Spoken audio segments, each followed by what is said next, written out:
It's Daybreak on Arise News, and it's time for the press preview. First look at what's on the front pages as they arrive. Do you have the first paper, Nkechi? Yes, we have This Day newspaper, our sister publication this morning. The leading story there says, fears mount in APC over moves to zone presidency to the northeast. Let's take two riders there. New delegate template favors Lawan. Ganduje says, I believe APC will pick presidential candidate from the south, as APC also commences screening of 2,822 House of Assembly aspirants today. More headlines here. Just above the nameplate of This Day newspaper, Deborah's murder. Foul charges reflecting gravity of the situation. That's the Nigerian Bar Association talking to the Sokoto government. The Punch newspaper is leading with the lynching of that student in Sokoto. Deborah's murder can, that's the Christian Association of Nigeria, Plateau Benue churches adamant insist on Sunday protest. No street protests, and that's according to authorities in those states. Abductees' families vow to stop Abuja-Kaduna train resumption. That's on page 42. The Economic and Financial Crimes Commission arrests former Speaker Patricia Ette over 240 million naira NDDC contract. And 9 killed in Kano State. Police residents disagree on the cause of the explosion. The Nation newspaper this morning, some more politics. It says presidential governorship primaries APC begins process. Delegate election tomorrow. Governorship candidates shadow poll on Friday. More headlines here above the nameplate. EFCC relocates arrested accountant general. Meanwhile, ex-speaker Ette is being held. And 9 die, many injured in Kano gas explosion. The Guardian newspaper, that's leading presidential primaries. Intrigues as PDP loses Eagle Square to the APC. The Eagle Square is a venue in the capital. And other stories, security operatives shoot, disperse students protesting ASU strike. The EFCC arrests former Speaker Patricia Ette over alleged contract fraud. And the dollar breaks 600 naira to 600 naira ceiling ahead of party primaries. Let's take a look at some international papers this morning. Financial Times says lowest unemployment in half a century stokes inflation pressure. Just below that, demands $50 million bonus under fire as JP Morgan investors threw out pay plan. The I newspaper, Sunak plots 1p income tax cut this year. And The Guardian UK, Sunak faces Tory clamour to act now on cost of living. More headlines, fate of Azovstal soldiers unclear after surrender, and also a conservative MP held on suspicion of rape. I've got the Times, Sunak plans heating bill, discounts and tax cuts. And for the press preview, let's bring in Emmanuel Bello, who joins us from our offside studio. Emmanuel, good morning. Thanks for joining us this morning. Let's take a look at some politics before we take a look at some other stories. This day is leading with this story. It says fears mount in the APC over moves to zone the presidency to the northeast. One of the riders there says the new delegates, we spoke about this yesterday, template favors Lawan. And if this report that the APC may zone presidency to the northeast, it might favor Lawan as well. What are your thoughts?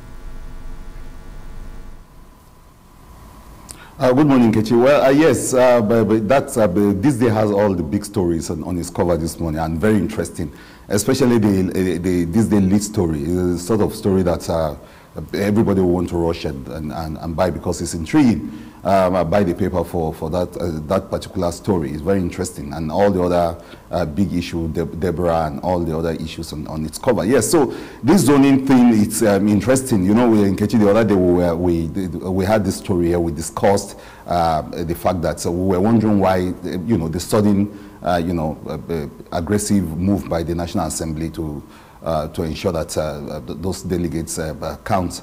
And in fact, this day was bold enough to say that, look, it's pointing towards the Lawan direction. Lawan is the Senate president. So, today's story seemed to be a build-up. You know, it's doubling down on that particular story that we did. That it seems as if the delegate counts, the political arithmetic around these issues now favors the Senate president because he has an undue advantage with those statutory delegates in the National Assembly. So I think that's why the paper is building on that and saying that it favors him. Remember that we have 9 or so you know, presidential aspirants who stepped down for Lawan, surprisingly, in a dramatic move.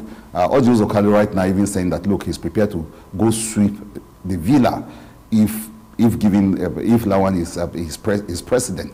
I mean, he seems to be very serious about it. He said he lives close to the villa and is prepared to even go sweep the place. That is the measure of how determined he is to see a Lawan presidency. So if, but you can be rest assured that if this happens, the PDP is going to be weighing on that to see it's the possibility of its zoning formula. Already Tambuwal is saying that APC is actually playing pranks or playing playing around this issue to see how PDP is going to zone. PDP already said, look, we've opened our zoning system to all parts of the country. It's a move that some people think they did not go down well with a certain section of the party. But APC now thinking that has been a bit quiet. The national chairman hasn't said much about where the party is zoning, but everything now pointing to the northeast. And for that, I think it seemed clearly that southern stakeholders in all the parties will have to raise the biggest of alarm that, look, the South is being denied once again the presidency. Wait to see how all these pan out, Emmanuel. In the Guardian newspaper, the EFCC, the Economic and Financial Crimes Commission, has arrested a former speaker, Patricia Ete, over alleged contract fraud. Now, Emmanuel, it's not the first time Miss Ete has been caught up in such controversy. Way back in 2007, she was forced to step down or resign over her involvement in a 628 million naira controversial contract awards. The leopard doesn't change its spots, does it? Well, yes, that too, Kenneth. But I think that's the first reaction you get when you see this story and you're like, Patricia Ete again. I mean, we were all here. We were regaled with what back then was called the Ete Gate, and how the first female speaker had you know, those issues and those controversy around her, and her inglorious, you know, exit from that really exalted office. At the time, the people were saying that she said it's an exotic office. But for her to be back again in the news and in this way, I tend to agree with you, Kenny, that look, if this you know, if this is true, it means that, look, there's more to this, and that yes, a leopard hardly changes its skin, like our people will say. But it's also not coming at the time that women are talking about their roles in offices, in elections, and saying that, look, you know, they want to play greater roles. Ete is not such a good story, you know, especially when it comes to transparency, women in politics. Of course, she's not symbolic of what women would do in office, but, you know, at the time, she became the poster child, so to speak, or poster kid of what women in politics. But of course, you cannot rate women in politics and what they do with what's happening with Ete. What we can say is that for Ete, this is another bad news and bad story around that. In fact, so many people have actually forgotten Ete Gates, but this is bringing it back again to center stage. Yes, Emmanuel, let's take a look at the leading story on the Punch newspaper. Speaking about Deborah's murder, there are two issues there I want us to take a look at. The Kan, Plateau and Benue churches insist that they will protest on Sunday. Now they're insisting and ignoring the governor's warning. The state governments don't want any protest. El-Rufai has gone as far as saying, warning what he calls troublemakers. But these, the churches and Kan say they want to protest for justice for Deborah. Now, the Nigerian Bar Association also, on the other hand, is talking to the government and saying that the charges brought against those two suspects do not reflect the gravity of the crime, which they say is murder. Those two suspects, according to Reuters, were charged with conspiracy and inciting public disturbance, which they've now pleaded not guilty to. And we know that case has been adjourned and they will resume today. Now, in court, the prosecuting officer mentioned that more charges may be brought as they are still investigating, but people are saying this is such a sensitive, important case and needs to be swiftly dealt with. Shouldn't all that investigation have been done before bringing the correct charges, Emmanuel? So those are the two issues I want you to take a look at. Well, yes, especially the legal thing. You know, yesterday when we did that story about 34 lawyers weighing in and defending the killers of Deborah, you know, we talk about the emotion that is in engineering. And now the African Bar Association is weighing on that so strongly and saying that, look, of course, you can't deny people. We said it yesterday. Yes, people can be denied their right to defense. But I mean, it gives the wrong kind of, you know. They talk about the spirit of the law and the letters of the law, and you get the sense that, okay, are these murderers getting some defense? And like they say, the charges were not even strong enough. So the charges actually talk about disturbances of public peace. No, that's not what happened. Someone was killed, and murder has to be called what it is. It has to be called out for its name. So lawyers are actually worried that, look, even in their profession, where of course they are allowed to defend whoever comes for defense, asks for some form of defense. Lawyers now, you know, top lawyers are weighing in and saying that it's, you know, it shows some kind of collusion. It shows some kind of the fact that you know, these very, very important people, the lawyers and some segment of the society seem to be condoning what's happening. So this is this is at the heart of the matter. You know, beyond the murder itself is why are the people condoning this? Why are the people accepting this? Why are the people seeing this as a very, very normal thing? And that's what should worry everybody. The support base of these murderers, those who don't think that they should first condemn it. And you know, last weekend, everyone was regaled, especially on social media, those who are practically, you know, quoting, you know, verses of the Quran and trying to support that what happened was okay and everything. Those are the kind of things that rile emotion, and I think that's why the you know, Christian Association saying that they're going about going ahead with those protests. The governors doing their best to say that they stop them. But I think what eventually everybody wants to hear is everyone coming out and saying this is wrong. Because if you don't condemn this today, it could be you, it could be anybody around you tomorrow. So this has to be condemned at the highest level, and the right term has to be used. It was murder, and you have to call it that. It's not just about disturbing the peace.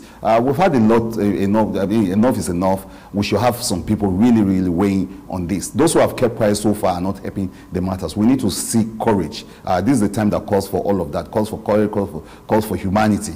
And so the global conscience on this matter is that, look, it's wrong. You don't just go about killing people because of what you say they've done. You don't take the law into your hands. So those are the things that the lawyers are saying, that we need to see a serious, serious pushback from all segments of the society against what happened. Talking about calls for humanity, Emmanuel, the Vice President, Professor Yemi Osinbajo, has been visiting Kano State, where there's been a gas explosion, according to authorities. A sad day for that state, isn't it? Yes, and of course, and now look at the confusion around the explosion itself. The authorities are saying no, it's just gas explosion. The people said what we had was a bomb. So it's on both sides of the divide. Now again, it's made in controversy. But what has happened has happened. It's an explosion, and so whether it's gas or bomb or whatever happened, again, you see a situation where you have failure of leadership at the highest level. So it doesn't make it any less, serious that it was gas or it was a bomb. Lives are lost, and that's for me the central thing. We can't continue to have this orgy of death and killing all around us, and every other day you wake up and hear this kind of thing. If there was a gas explosion, what led to that? Are there no regulations around where gas cylinders should be? Should they be around? And a school was close to this place. So it doesn't even make it any, better for government to come out and make it look as if, oh, it was gas explosion. And from all indication, from what most people, especially, eyewitnesses and people that live in Kano, we call some of them our friends, they said, look, they think that this is a bomb because of the sound it makes. Everybody knows this, what a bomb will sound like. And so it's the stories are also reflecting that diversity or the confusion or the contradiction in the Kano society. But what is central now is that we've lost people, and everyone has agreed to that, and it's actually, Kenneth, like you put it, a sad day in Kano. Thank you so much, Manuel Bello, for joining us.